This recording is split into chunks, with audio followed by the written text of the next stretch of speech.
this jaw trap on is sitting in a chair, and we set up a circular dolly around the chair, and we just went around and around and around at different camera speeds, at different dolly speeds, and that was it. And the razor wire room is another example. We were walking around. I think we had picked just about everything except where we were going to shoot the razor wire room. And James goes, well, what's that? There's this big oak door in the floor. I said, well, that leads down to the crawl space underneath this building. And James was like, oh, this is cool, we have to shoot here. I said, well, Danny Glover's like 6'5", so he's not gonna be able to really stand up down. No, we gotta shoot down here. And that was the day that David Armstrong, our director of photography camera operator, picks up the camera and puts it on his shoulder, turns around, bam, smacks his head right into one of the floorboards. And we had to send him to the hospital for a concussion, and our gaffer shot the rest of the scene. So there was finding places like that existed.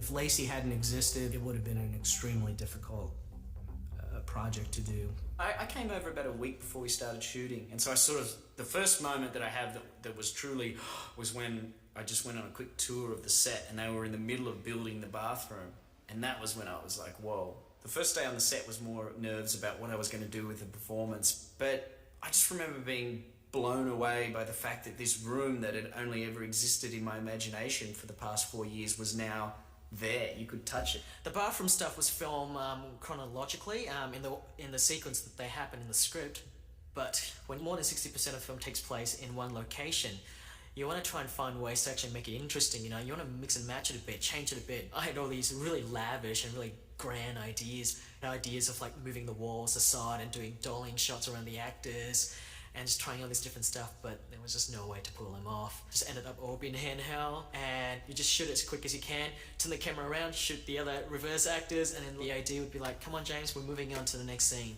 Working in the bathroom set, which was out of 18 days, 6.5 were there, so a little over a third of the film was shot in the bathroom. And this set was very small. And when we built it, we basically built it out to the size of the room that we were building it in. Unlike a lot of movie sets where you take one wall off and now you got all this space, we were all in there. And you look at the bathroom on screen, and for every shot that you see, you have to stop for a moment and realize that to get that shot, there's a camera dolly, dolly grip, camera operator, myself, the director, the script supervisor, the video monitor to watch it on. So there's this ton of equipment, and it's all has to be behind the camera. So now if you look at the movie and you look at one of the wide shots where you're seeing, like from Carrie's point of view, Lee chained to his corner of the bathroom, and you're seeing the whole bathroom, just picture 15 of us standing on each other's shoulders back behind the camera, stuffed into this little corner. So that's what it was like every day in that bathroom. And then, of course, adding all the blood, which was a progressive task. And it came to the point where I was constantly going, okay, don't step in the blood, we gotta cover up the blood. And people were starting to step in it, and footprints were going through. And that was like the last thing you needed, was to see like a grip's footprints going across the bathroom. Tobin was laying there the entire time, and God bless him, man. That's no easy task to be laying on the floor every day.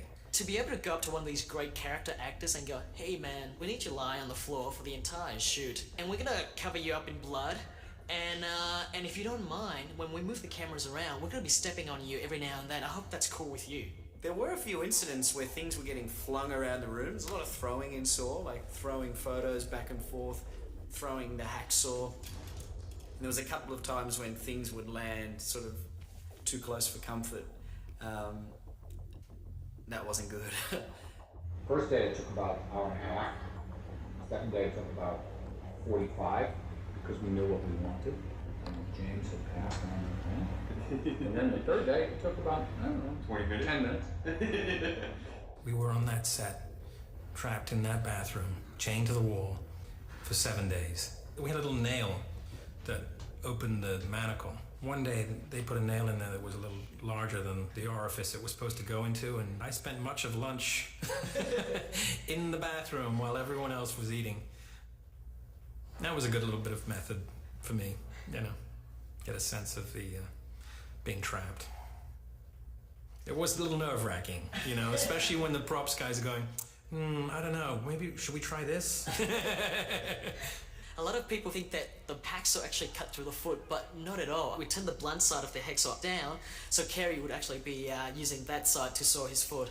And literally, you run a tube behind the blade, and basically from the tube, you just pump blood into it, and that's all it was. I did actually cut my leg when I did that, even though they blunted the hacksaw.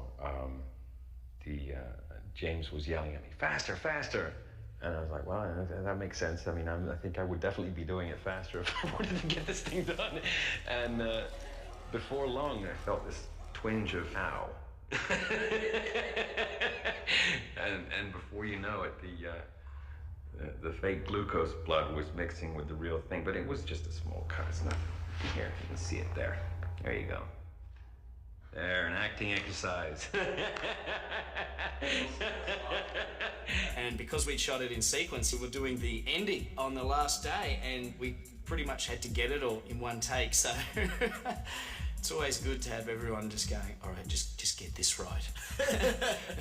Because if you don't get it right, we're moving on. Yeah, we're moving on. That's it. No, that was definitely the funniest thing, trying to shoot around the set that was getting torn down as we were filming. We were trying to beat it before the production crew started tearing down the set. It was like Richard Corman.